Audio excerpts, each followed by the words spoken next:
Hi.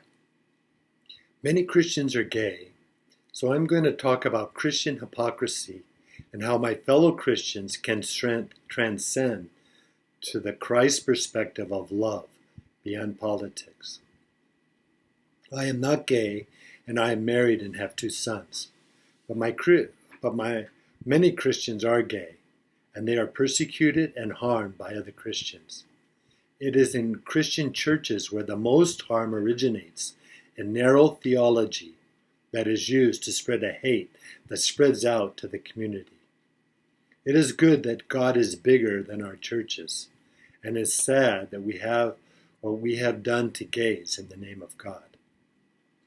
It is good that some churches and their leaders are not afraid to invite LGBT to talk about and make decisions in their church to make it a welcoming place to everyone. Pope Francis said, when addressing the issue of gays in church, "Who am I to judge?" And moving from confrontational, harmful, and speech to civil engagement is the start to tolerance and love. Obama, when talking to Pope Francis about empathy, said, "It's a lack of empathy that makes it very easy for us to plunge into wars. With lack of the compassion, the spirituality of the divinity within, and the love that Jesus taught, the church starts culture wars against LGBT." Harvey Milk says, "The fact is that more people have been slaughtered in the name of religion than any other single reason. That, my friends, that is true perversion." We Christians as a whole need to self-reflect on the harm we are doing to others, because when we judge others, we are uncovering positions in us that need healing. It is not the gays that bother us, because it is our mind. Gays are not the problem, so we need to fix our thinking, and then the problem will correct itself. Leo Tolstoy said, "Freethinkers are those who are willing to use their minds without prejudice and without fearing to understand things that clash with their own customs, privileges, or beliefs."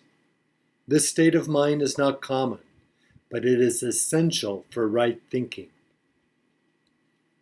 The problem is that we Christians get angry and hurt others because it is our reaction and hate that is the problem. It all begins and ends in our mind, because when we give power to hate, we allow it to own us, so we do stupid things. The good thing is, it is not a life sentence, because inner peace happens the moment we choose not to allow hate to control our emotions. Those that hate and judge others will not understand peace and compassion, but those that experience peace and compassion will not judge others. Hate pretends to be important, so pulls out our attention to it. But when we understand the negativity and harm it does to us, we let go of our attachment to it. When we identify with hate, it disrupts the positive things in our life as we become angry, hardcore, and demoralized. Happy people don't express anger, hate, and prejudice because they are open to solutions and not disagreements, while unhappy people blame others. When we change and close the door to hate, we start to recover, feel healthier, and look better because we look onward to better things. People who are gay do not cause us to suffer, but how we relate to them causes us to suffer as hate makes us miserable. Martin Luther King said, never be afraid to do what's right, especially if the well-being of a person or animal is at stake. Society's punishments are small compared to the wounds we inflict on our soul when we look the other way. Our thoughts are the problem, as they start with fear and then spread as anger in church and in our beliefs. This is not what Jesus preached. Our judgments that cause fear and anger reveal what we need to heal, because it is not our job to fix others, but to fix ourselves. The state of being gay is not causing us to suffer. Our suffering is from our conflict with it.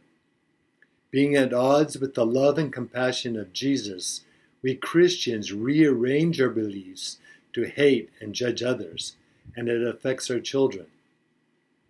Chief Dan George, a Native American, said, "A child does not question the wrongs of grown-ups. He suffers them." As Christians, we want to make the world better. So we have to go to a higher level of consciousness. And to go higher, we have to go deeper within ourselves.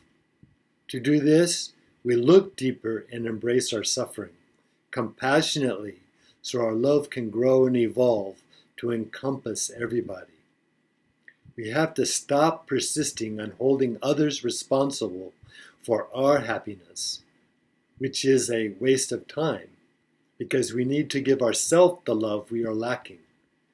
We have to walk away from those thoughts that mess up the world and our life by keeping us in a lower frequency. Therefore, we have to go beyond our mind, witness our thoughts, and release them by observing them from the perspective of our soul. That is where our power is, because it is more important to love than to be right, as the mind argues, defends, and thinks it is right, where the soul is just pure love. This love is expressed in the experience of unity, like the sky, that contains phenomena, clouds, planes, and missiles without drama. We observe our thoughts but don't react to them, understanding the voices in our head without getting upset with people and situations, as they are powerless without our reaction. The sky does not struggle, get annoyed, or frustrated with the storm, as it remains at peace and the storm passes. Socrates said, "The secret of change is to focus all our energy not on fighting the old, but on building the new." Getting irritated about gays is not going to make them straight. It only takes away our inner peace and the love we experience in the present. We Christians need to change our thinking and stop recycling other people's hate by ceasing to be cruel because of bad doctrine. We have a choice to evolve or stay the same. If we stay put, we will confront the same disputes until we learn the lesson and love sufficiently to change. Our love and peace begins the moment we choose to be the divinity within, beyond the mind, and not allow mean-minded people or their dogma to control our emotions. We all have a special talent and purpose in life to be shared with other people, straight or gay. And when we do this, we experience a rapture of our soul. Our true essence is beyond the hate and prejudice in the mind, where we are free, full of a love that allows others to be who they are without forcing anything. Jesus said, "Whatever you sow, you shall reap." Therefore, if we focus on hate, we will suffer. But if we focus on the experience of love, we will continue to evolve and the solution will emerge. We need to release the need to play again and again the negatives in our mind. And to do this, we do this by forgiving ourselves and moving on to better things. A Chinese proverb says, "He who blames others has a long way to go on his journey.